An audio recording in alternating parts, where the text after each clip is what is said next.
Hello दोस्तों, कैसे हैं आप सब। उम्मीद करते हैं आप लोग मस्त होंगे। मस्त रहना ही चाहिए, खुश होंगे, खुश रहना ही चाहिए। आप सबका आपके चैनल द बेसिक पॉइंट में बहुत बहुत स्वागत है। फ्रेंड्स, जैसा कि हमने अभी तक पॉलिटी की सीरीज़ में आगे बढ़ते हुए पॉलिटी की पढ़ रहे हैं क्लासेस, ठीक। अब आज पॉलिटी की मेन संविधान हम शुरू करने जा रहे हैं। हमारे चैनल पे आपको संविधान एवं राज्य व्यवस्था, पॉलिटी एंड गवर्नेंस दोनों चीज़ें हम पढ़ा रहे हैं। और आपको मैं गारंटी डेफिनेटली यहाँ से पढ़ने के बाद आप निश्चित रूप से इसका नोट्स बना लेंगे तो पॉलिटी का कोई भी आपकी सिंगल क्वेश्चन नहीं रुकेगा, ठीक। ये चीज़ गारंटी है। अगर आप पूरा अच्छे से पढ़ लेंगे तो निश्चित रूप से अपना प्यार बनाए रहिए, पढ़िए। वीडियो आपको अच्छा लगता है, लेक्चर अच्छे लगते हैं तो अपने फ्रेंड्स को भी शेयर करिए, लाइक कर दिया करिए। लाइक करने में आप लोग कंजूसी करते हैं और निश्चित रूप से आपको बेहतर से बेहतर चीज़ें प्रदान की जाएगी। और भी क्लासेस इस चैनल पे शुरुआत की जा रही है। तो अपना टॉपिक हम स्टार्ट करते हैं। हम आज पढ़ेंगे भाग 1 संघ एवं इसका क्षेत्र। पिछला लेक्चर हमने पार्ट ऑफ कॉन्स्टिट्यूशन किया है, ठीक। इसके पहले हमने G20 को किया है। G20 को आप एक बार निश्चित रूप से ज़रूर देखें। G20 आपको एक मिनिमम टाइम में मैक्सिमम से मैक्सिमम चीज़ें G20 का आपको सारी की सारी मैंने दिया है, ठीक है। विभिन्न चैनलों के माध्यम से, विभिन्न न्यूज़पेपरों के माध्यम से कलेक्ट करके, तो आप उसको निश्चित रूप से एक बार और देखिए और अपने फ्रेंड्स को शेयर करिए। निश्चित रूप से आपको बहुत फ़ायदा मिलेगा। G20 से क्वेश्चन आएगा तो उसका क्वेश्चन आपका नहीं रुकेगा, ठीक। हमने फैक्ट भी पे बात किया है, प्री और मेंस दोनों दृष्टिकोण से बात करते हुए, ठीक। तो स्टार्ट करते हैं। इसमें हम पहला आर्टिकल 1 बात करेंगे, ठीक। आर्टिकल 1 सबसे महत्वपूर्ण आर्टिकल। महत्वपूर्ण मतलब इसमें नामकरण है, भारत का नामकरण है, भारत देश का नामकरण है, हमारे देश का नाम है। इसमें एक चीज़ लिखा है, India that is Bharat, that is Bharat. India जो कि भारत है, ठीक। जैसे ज़्यादातर कन्फ्यूजन रहता है कि इंडिया और भारत अलग अलग हिंदी इंग्लिश नाम है, लेकिन नहीं, इंडिया और भारत अलग अलग नाम है, ठीक। तो अभी इंडिया वर्सेस भारत का विवाद भी बढ़ गया है। आप जानते होंगे कि विपक्षी दलों ने मिलकर 50 से ज़्यादा पार्टियां एक इंडिया नाम की पार्टी बनाई है, ठीक है। इंडिया नाम की पार्टी बनाई है और देश का भी नाम इंडिया है। तो इसलिए एक G20 जो सदस्य देश हैं और G20 को जिनको हमने आमंत्रित किया था, तो उसमें एक जगह द्रौपदी मुर्मू जी द्वारा, ठीक है, प्रेसिडेंट द्वारा, भारत द्वारा प्रेसिडेंट ऑफ भारत लिख के इन्विटेशन भेजा गया था। तो उस पर विवाद बढ़ा था। आगे विवाद कहाँ तक जाता है, 18 सितंबर को सेशन जब होने वाला है पार्लियामेंट का, तो उसमें क्या डिसीजन निकल के आता है। उम्मीद करते हैं कुछ बड़ा ही होगा। 18 सितंबर को पार्लियामेंट का सेशन है, हम बात आगे करेंगे, ठीक। तो अभी हम टॉपिक पे बात करते हैं। India that is Bharat shall be union of state.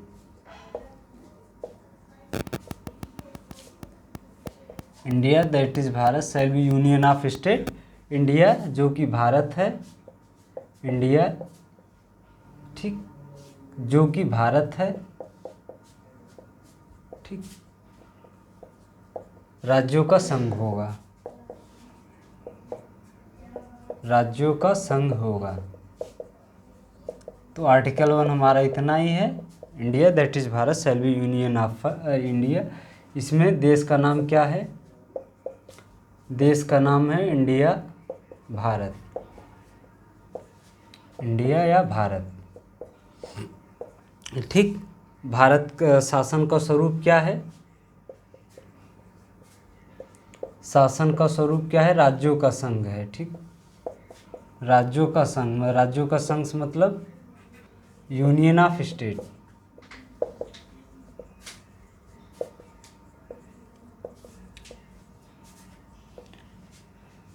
ठीक है फ्रेंड्स। तो भारत संघ के जो भी राज्य क्षेत्र हैं, ठीक, इसको नोट करके लिख लीजिएगा। भारत संघ के राज्य क्षेत्र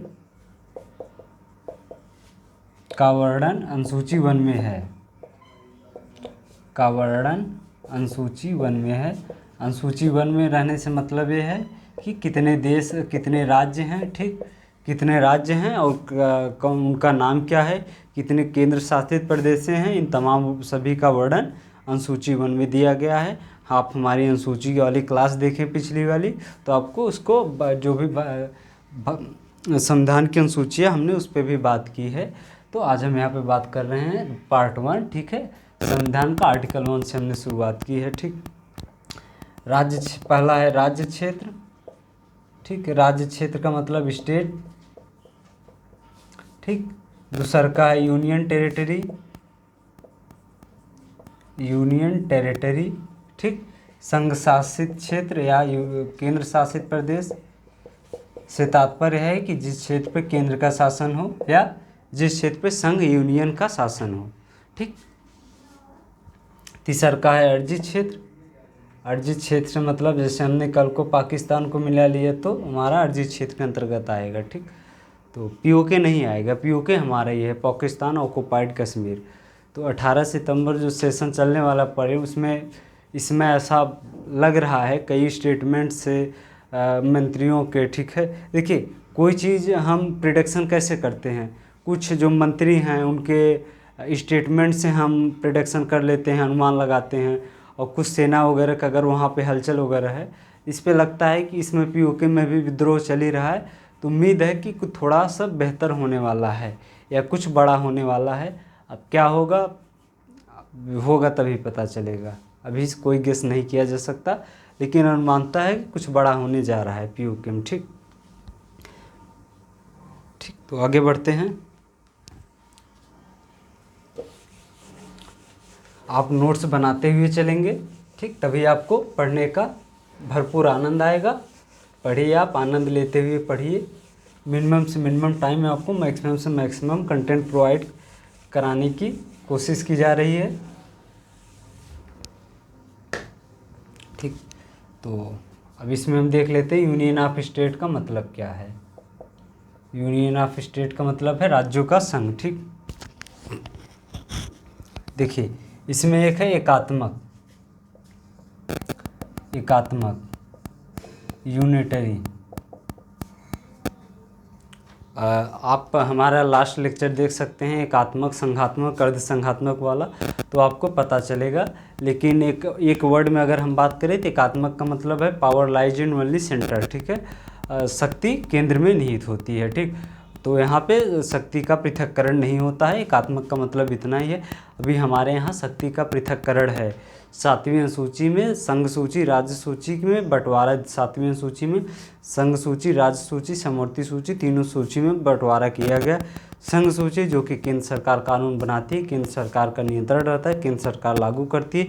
राज्य सरकार जो कि राज्य सरकार कानून बनाती है, राज्य सरकार कानून का इम्प्लीमेंट करती है। समवर्ती सूची दोनों सरकारें कानून बना सकती है, लेकिन अगर दोनों सरकारें एक ही विषय पर कानून बना देती हैं तो केंद्र सरकार का कानून प्रभावी रहेगा, ठीक।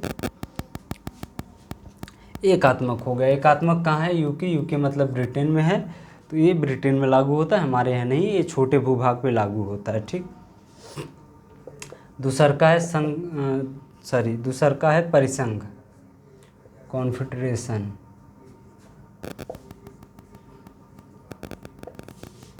परिसंघ,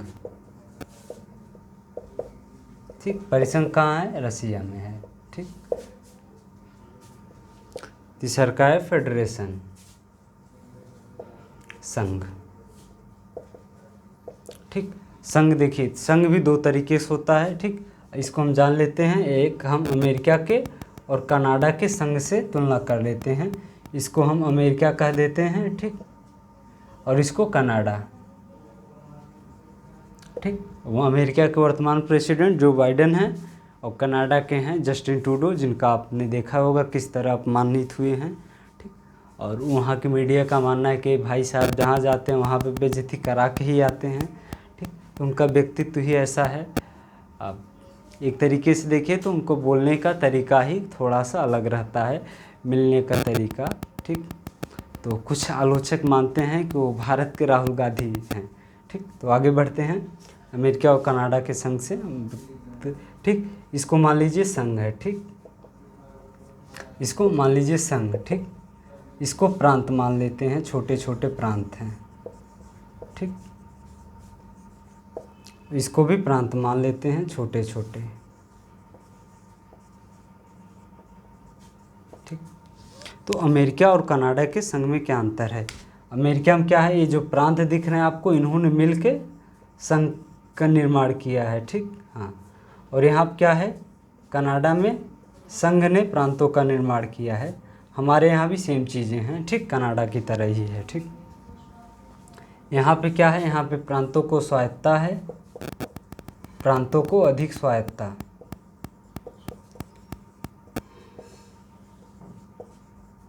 ठीक। यहाँ पे क्या है, यहाँ पे संघ मजबूत है, ठीक। यहाँ पे क्या है, यहाँ पे प्रांतों को मैक्सिमम से मैक्सिमम स्वायत्ता दी गई, ऑटोनॉमी दी गई यहाँ पे, ठीक। अब भारत के देख लेते हैं।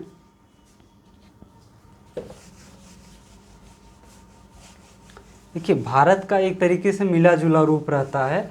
भारत में आपको कोई भी लक्षण हो हर तरीके के दिख जाएंगे, क्योंकि भारत जैसे भारत में जितनी विविधता है, जितनी डाइवर्सिटी भारत में विद्यमान है, उतना विश्व के अन्यत्र कहीं किसी भी देश में आपको इतनी विविधता देखने को नहीं मिलती है। तो विश्व के लोग असल में इस चीज़ को काफ़ी विचार करते हैं कि भारत कैसे यूनाइट है, ठीक है। क्योंकि भारत में धर्म कितने हैं, विश्व का कोई भी धर्म का अनुयायी हो, उसके अनुयायी भारत में मिलेंगे ही मिलेंगे, ठीक। किसी भी धर्म का उसका 2, 4, 10, 20 व्यक्ति, 50 व्यक्ति भारत में मिलेगा ही मिलेगा आपको। जाति है, धर्म है, ठीक है, और अमीरी है, गरीबी है, गोरा काला, ठीक है, सब कितनी विविधता हैं, प्लस जियोग्राफिकल कंडीशन कितनी है, कहीं का ठंडा कहीं का गर्म मौसम, इतने विविधतापूर्ण में समाज वाकई में कोई नहीं रहता जितना कि भारत है, ठीक। तो इसलिए भारत का विविधता को देखते हुए, ठीक है, भारत का हम बात करते हैं। भारत में क्या है, संघ भी है, परिसंघ भी है और एकात्मक भी है, ठीक है फ्रेंड्स। तो भारत में क्या मिलेगा आपको, संघ, परिसंघ, एकात्मक, तीनों लक्षण देखने को मिल जाएगा। किससे संघ है, परिसंघ है। परिसंघ का मतलब है संघ ज़्यादा मजबूत है, संघ का मतलब कुछ स्वायत्ता हमने राज्यों को भी दी है। एकात्मक लक्षण कहाँ पे, जैसे कि इमरजेंसी प्रावधान में, इमरजेंसी में क्या होता है, हमारे यहाँ केंद्र ज़्यादा शक्तिशाली हो जाता है और राज्य शक्ति विहीन तो नहीं होता, लेकिन हाँ शक्ति कम हो जाती है राज्यों की।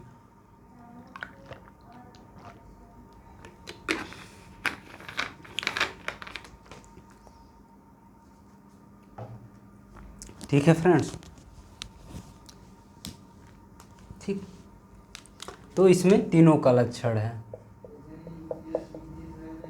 एकात्मक कब है, इमरजेंसी के दौरान, हमने कुछ स्वायत्ता राज्यों को भी दी है, ठीक है। परिसंघ कैसे है, शक्ति का पृथक्करण है। संघ क्या है, हमारे यहाँ संघ ज़्यादा मजबूत है। परिसंघ का मतलब है कि संघ ज़्यादा मजबूत है, निश्चित रूप से बंटवारा में समवर्ती सूची और संघ सूची में सबसे ज़्यादा विशेष केंद्र को ही प्राप्त है। संघ कैसे है, संघ इसलिए है क्योंकि संघ में आप देखते होंगे कि प्रांतों ने बनाया रहता है, ठीक है, संघ को। इस तरीके से प्रांतों को स्वायत्ता ज़्यादा रहती है, ठीक है। तो कुछ हद तक हमने प्रांतों को भी किसी विषय में ज़्यादा स्वायत्ता दे रखी है, ठीक। तो आगे बढ़ते हैं, ठीक। यूनियन ऑफ स्टेट, ठीक। India that is Bharat shall be union of state का मतलब क्या है, यह संघ किसी समझौते का परिणाम नहीं है।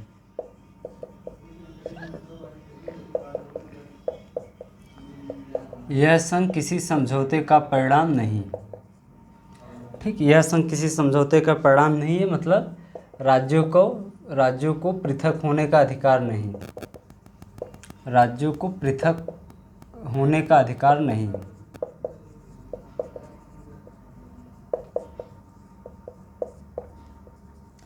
ठीक, बस इतना ही है। इसका मतलब क्या हुआ, भारत विनाशी राज्यों का अविनाशी संघ है, विनाशी राज्यों का अविनाशी संघ है।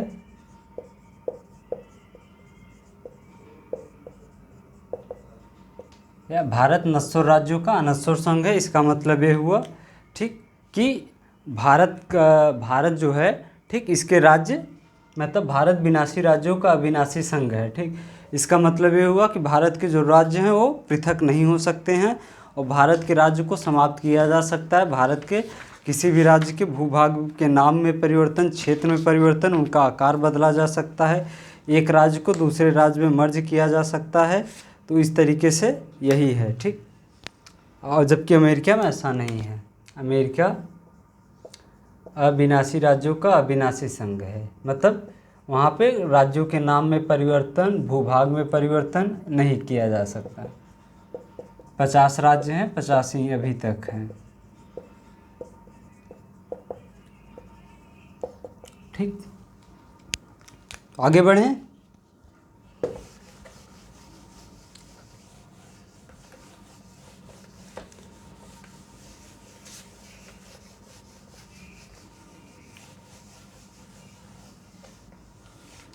अब हम आर्टिकल 2 पे बात करते हैं। आर्टिकल 2 पे बात करते हैं।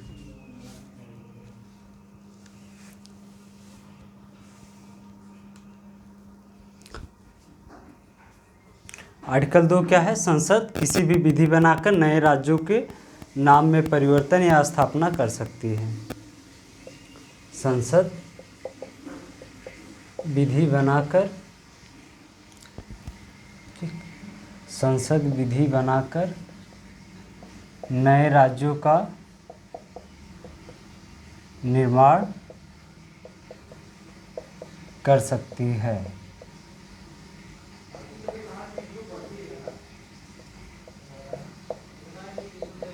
संसद विधि बनाकर नए राज्यों का निर्माण कर सकती है, ठीक। और स्थापना भी कर सकती है, प्रवेश भी कर सकती है। प्रवेश कैसे किया जा सकता है? ठीक है, विधि बनाकर, मतलब कॉन्स्टिट्यूशन अमेंडमेंट करके संसद नए राज्यों का निर्माण। ठीक है फ्रेंड्स, तो हम आर्टिकल 2 पढ़ रहे हैं। आर्टिकल 2 में क्या है? संसद विधि बनाकर नए राज्यों का प्रवेश स्थापना कर सकती है, ठीक। प्रवेश कैसे किया जा सकता है? प्रवेश किन राज्यों का किया जा सकता है? प्रवेश में नए राज्य, ठीक। नए राज्य मतलब जो भारत संघ का हिस्सा ना हो, ठीक। जैसे कि सिक्किम, जब सिक्किम का प्रवेश किया गया तो भारत का वो हिस्सा नहीं था। जो भारत संघ का हिस्सा ना हो, जो भारत संघ का हिस्सा ना हो, ठीक। स्थापना किसका किया जा सकता है? किसी नए क्षेत्र का, ठीक। किसी नए क्षेत्र का जो भारत का हिस्सा ना हो, जो भारत संघ का हिस्सा ना हो, ठीक। प्रवेश और स्थापना किसका किया जा सकता है? कि जो भारत संघ का पहले से हिस्सा ना हो, ठीक है। इसको हम एग्जाम्पल के थ्रू समझते हैं तो ज़्यादा समझ में आएगा। एग्जाम्पल है सिक्किम। सिक्किम को पहले अनुच्छेद 2A द्वारा सहयोगी राज्य बनाया गया, ठीक। सहयोगी राज्य बनाया गया। अनुच्छेद आर्टिकल 2A द्वारा पहले सिक्किम को सहयोगी राज्य का दर्जा दिया गया। इसको कब किया गया था? 6th कॉन्स्टिट्यूशन अमेंडमेंट द्वारा 1974 में, ठीक। पहले सिक्किम को सहयोगी राज्य का दर्जा दिया गया, ठीक। फिर और नहीं, पहले 35 था, ठीक। फिर 36 कॉन्स्टिट्यूशन अमेंडमेंट द्वारा 1975 में पूर्ण राज्य का दर्जा, पूर्ण राज्य का दर्जा। तो सिक्किम क्या था? सिक्किम भारत का पहले से हिस्सा नहीं था। सिक्किम एक स्वतंत्र भूभाग था। सिक्किम की इच्छा हुई, ठीक है, सिक्किम का भारत में विलय सिक्किम की इच्छा के आधार पर हुआ है। तो सिक्किम का कब से हुआ? आर्टिकल 2 के तहत। पहले आर्टिकल 2, इसका मतलब अनुच्छेद 2A को हटाया गया, ठीक।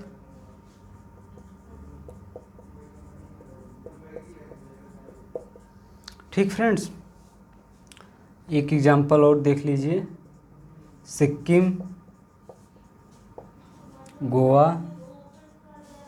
दादर नागर हवेली,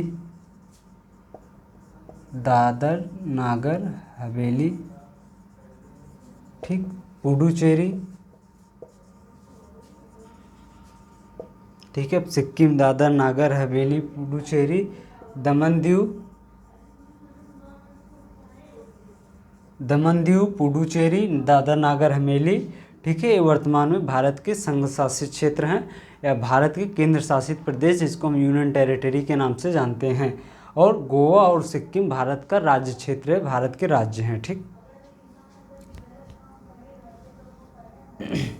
ठीक, ये अर्जित क्षेत्र हैं। आप जानते हैं कि गोवा को सबसे लास्ट में मिलाया गया था। ठीक है, गोवा सबसे ज़्यादा देर तक किसी विदेशी शासन के अंतर्गत रहने वाला भारत का राज्य है। ठीक है, पुर्तगालियों द्वारा हमें आज़ादी के काफ़ी देर बाद नेहरू के द्वारा प्राप्त किया गया था। उसमें भारत के प्रधानमंत्री पंडित जवाहरलाल नेहरू थे। तो आर्टिकल 2 हमें इतना ही पढ़ना है। ठीक, देखिए अंतर्राष्ट्रीय जो नियम है, अंतर्राष्ट्रीय नियमों के अनुसार हम किसी भी नए राज्यों का, ठीक है, नए भूभाग को अर्जित कर सकते हैं, बशर्ते उसकी सहमति हो। सहमति किस प्रकार हो सकती हो सकता है संधि के माध्यम से। अगर कोई हमें उपहार में भी दे रहा है तो भी हम नए राज्यों का निर्माण कर सकते हैं। ठीक है, व्यापार में खरीद भी सकते हैं। ठीक है, लीज पे भी ले सकते हैं। तो सामने वाले राज्य की, सामने वाले भूभाग की सहमति लेकिन अनिवार्य रहती है। अब हम आर्टिकल 3 पढ़ते हैं।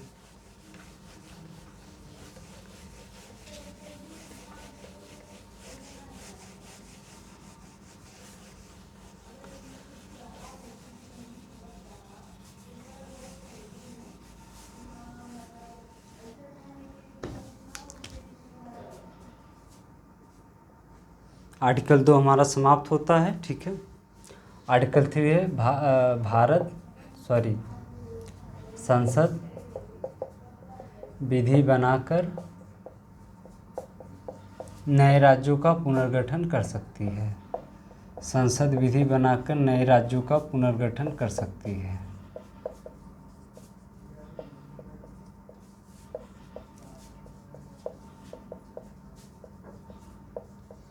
नए राज्यों का पुनर्गठन करने से मतलब जो पहले से भारत संघ के हिस्सा में हो। ठीक, इसमें कौन कौन से नए राज्यों का निर्माण? नए राज्यों का निर्माण से मतलब जैसे उत्तर प्रदेश से उत्तराखंड को बनाया गया। ठीक, तो पहले उत्तराखंड उत्तर प्रदेश का ही भूभाग था। बिहार से झारखंड को अलग किया गया। ठीक, आंध्र प्रदेश से तेलंगाना का। ठीक, तो अलग अलग राज्य बनाया गया है। इसी तरीके से और भी राज्य, जब हम राज्यों को पुनर्गठन के बारे में पढ़ेंगे तो हम इन सबको डिटेल में बात करेंगे। किस राज्य से कौन सा राज्य अलग किया गया, कब किया गया, किस संविधान संशोधन द्वारा किया गया। क्योंकि पीसीएस वगैरह में इससे क्वेश्चन ठीक ठाक आते हैं। तो यहाँ पे हम आपको 0 से लेके किसी भी कॉम्पिटेटिव एग्जाम से लेके यूपीएससी तक का क्वेश्चन आपको हम कराएंगे। ठीक है, उस लेवल तक आपका क्वेश्चन नहीं रुकेगा, चाहे प्री हो चाहे मेंस हो। ठीक, तो विधि बनाकर संसद नए राज्यों का पुनर्गठन कर सकती है, नए राज्यों का निर्माण कर सकती है। ठीक, क्षेत्र में वृद्धि कर सकती है, नाम में परिवर्तन कर सकती है। जैसे उत्तराखंड का पहले नाम उत्तरांचल था, वर्तमान में उत्तराखंड हो गया है। उत्तर प्रदेश का पहले नाम संयुक्त प्रांत था, वर्तमान में उत्तर प्रदेश हो गया है। आगे जो राज्यों के पुनर्गठन में हम आपको बता देंगे कौन कौन से नाम कब कब परिवर्तन हुए हैं। ठीक, और सीमाओं में, राज्य की सीमाओं में भी परिवर्तन किया जा सकता है। ठीक, राज्य की सीमाओं में भी परिवर्तन किया जा सकता है।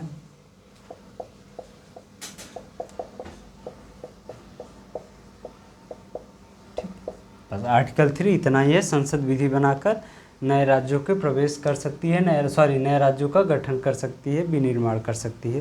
देखिए, नए राज्यों के निर्माण के लिए कुछ आवश्यक शर्तें हैं जिनका अनुपालन होना बहुत ही ज़रूरी होता है। इसके लिए हमारा 5th कॉन्स्टिट्यूशन अमेंडमेंट किया गया। 5th कॉन्स्टिट्यूशन अमेंडमेंट 1955 द्वारा तय किया गया। ठीक, तो इसमें क्या है? इसमें पहला है, नए राज्यों के निर्माण के लिए राष्ट्रपति की अनुमति आवश्यक है। नए राज्यों के निर्माण के लिए राष्ट्रपति की अनुमति आवश्यक। राष्ट्रपति की अनुमति आवश्यक।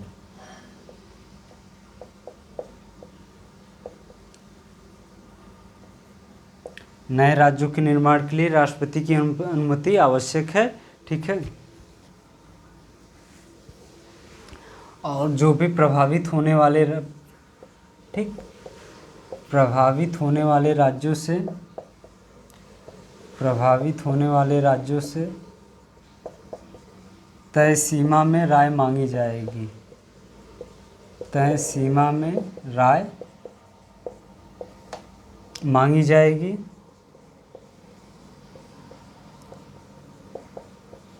पर राय बाध्यकारी नहीं होगी। पर राय बाध्यकारी नहीं होगी। एक बार राय पूछे जाने के बाद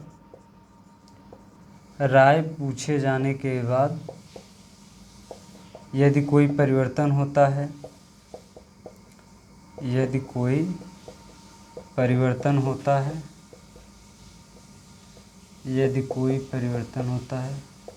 तो दोबारा राय नहीं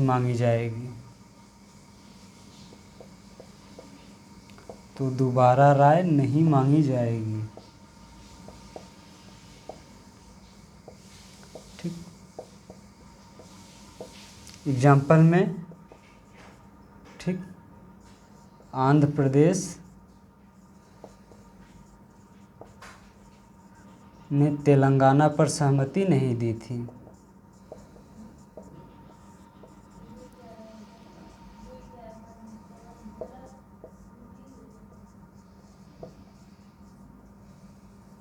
ठीक। केंद्र शासित प्रदेश से राय नहीं।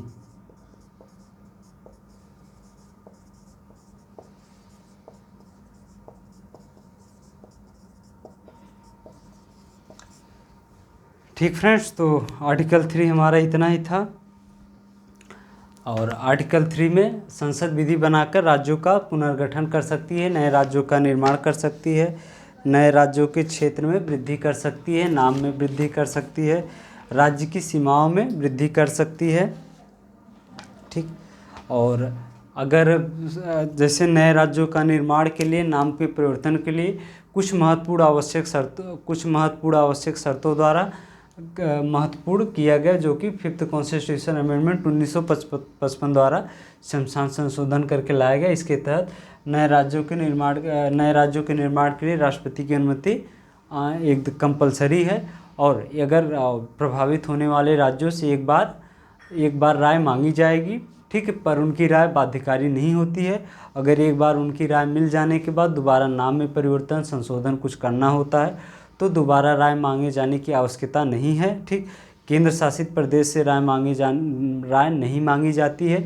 और जैसे कि राय इनका कंपलसरी नहीं है। एग्जाम्पल में आंध्र प्रदेश ने तेलंगाना राज्य पर अपनी सहमति नहीं दी थी। ठीक है, आंध्र प्रदेश से जब राष्ट्रपति ने राय मांगा तो उन्होंने सहमति नहीं दी थी, लेकिन इसके बाद भी तेलंगाना का गठन हुआ। ठीक। तो अब हम आर्टिकल 4 पढ़ते हैं। ठीक।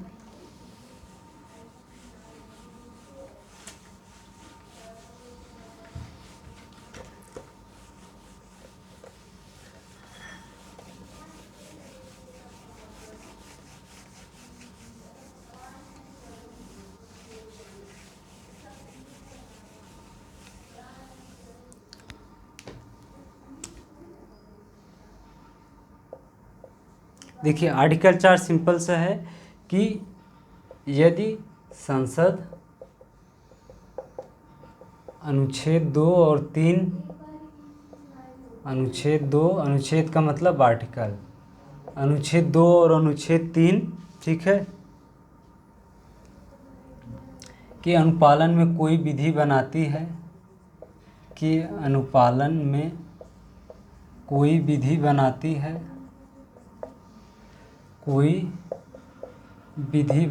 है, तो इसे संविधान संशोधन नहीं माना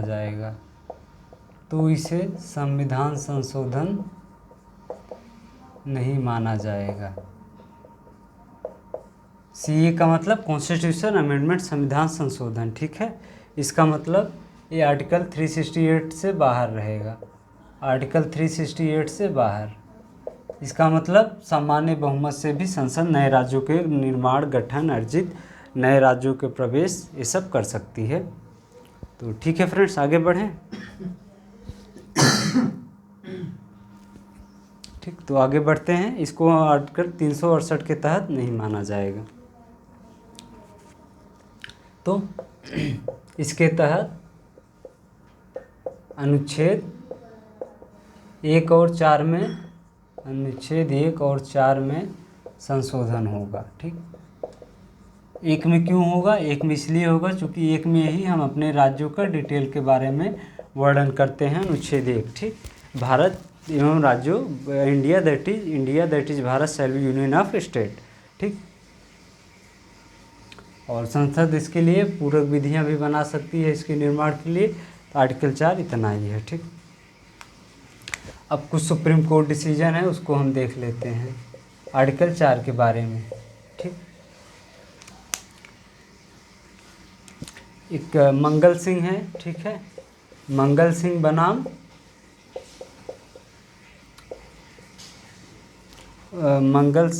भारत संघ, इनका डिसीजन कब आया था? 1964 में।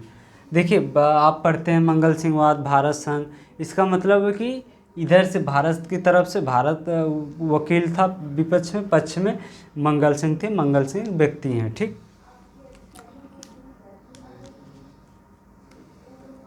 ठीक, इसमें क्या डिसीजन आया? रेड पेन से लिख देते हैं। संसद राज्यों के अंगों को समाप्त नहीं कर सकती, संसद राज्यों के अंगों को समाप्त नहीं कर सकती। इसका मतलब जो विधायिका कार्यपालिका है, ठीक है, उसको समाप्त नहीं किया जा सकता, जुडिशरी वगैरह को। ठीक, इसके बाद इसका विवाद फिर बढ़ गया, चूँकि अब बिना ये समाप्त किए कैसे बढ़ सकता था? राज्यों का निर्माण होना तो संभव था नहीं। तो इसके लिए नेक्स्ट डिसीजन आता है, नेक्स्ट डिसीजन 1969 में आता है। ठीक है,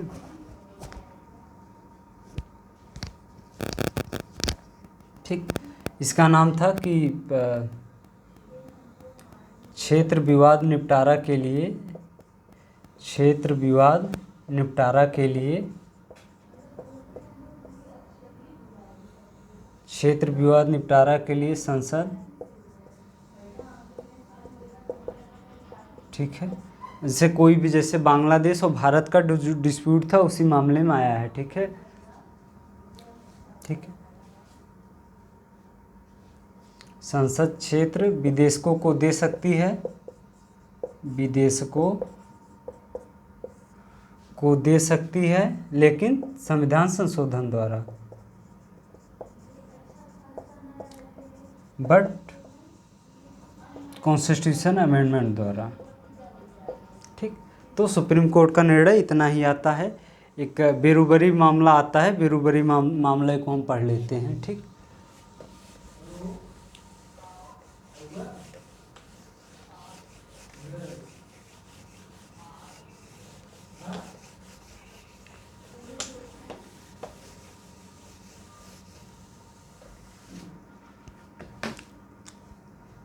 बेरुबरी मामला क्या था?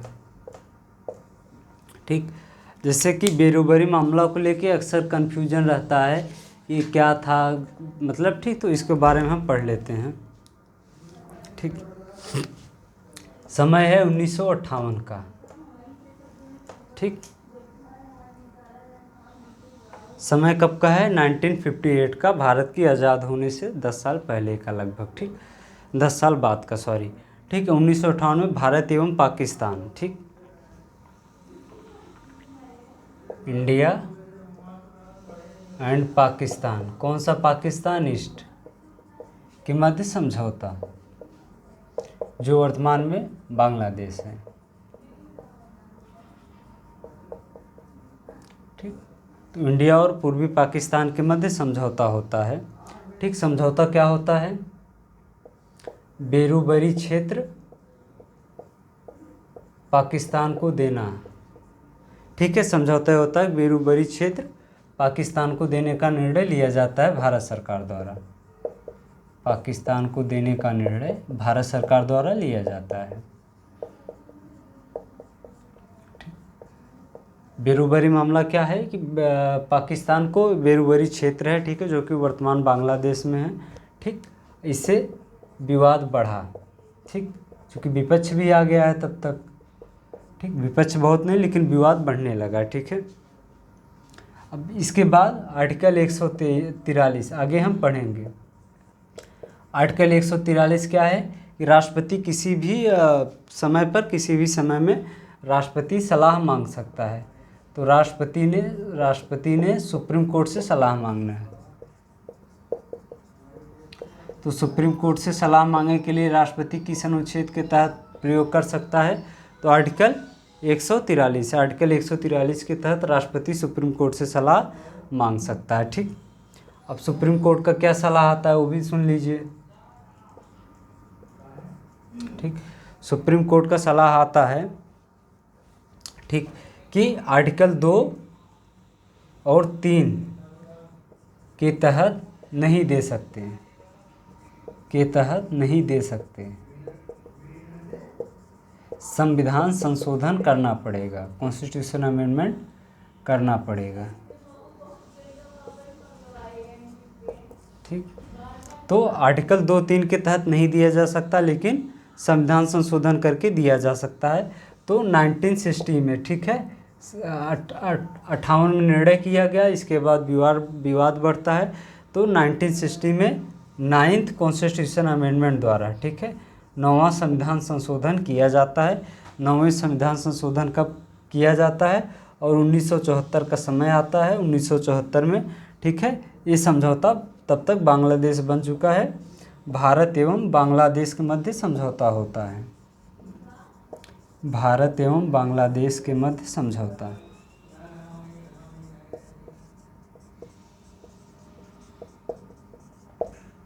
ठीक, भारत एवं बांग्लादेश के मध्य समझौता होता है। और यहाँ से भौगोलिक क्षेत्रों की अदला बदली की जाती है, भौगोलिक क्षेत्रों की अदला बदली। कुछ क्षेत्र बांग्लादेश ने भारत को दिया, कुछ क्षेत्र भारत ने बांग्लादेश को, कुछ बांग्लादेश ने भारत को, ठीक, भौगोलिक क्षेत्रों की अदला बदला की जा सकती है, ठीक।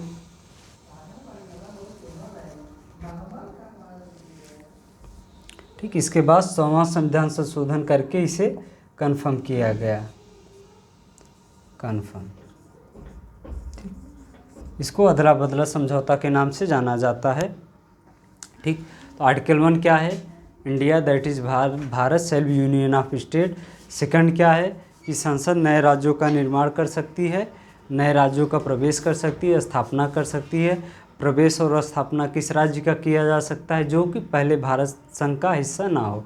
आर्टिकल 3 में क्या है?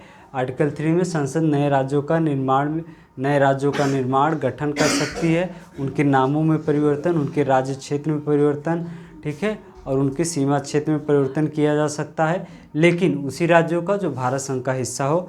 आर्टिकल 4 में क्या? आर्टिकल 4 में जो अनुच्छेद 2 और 3 के तहत अगर संसद कोई विधि बनाती है तो उसको संविधान संशोधन के तहत नहीं माना जाएगा, ठीक है फ्रेंड्स। नेक्स्ट क्लास होगा हमारा राज्यों का पुनर्गठन, ठीक।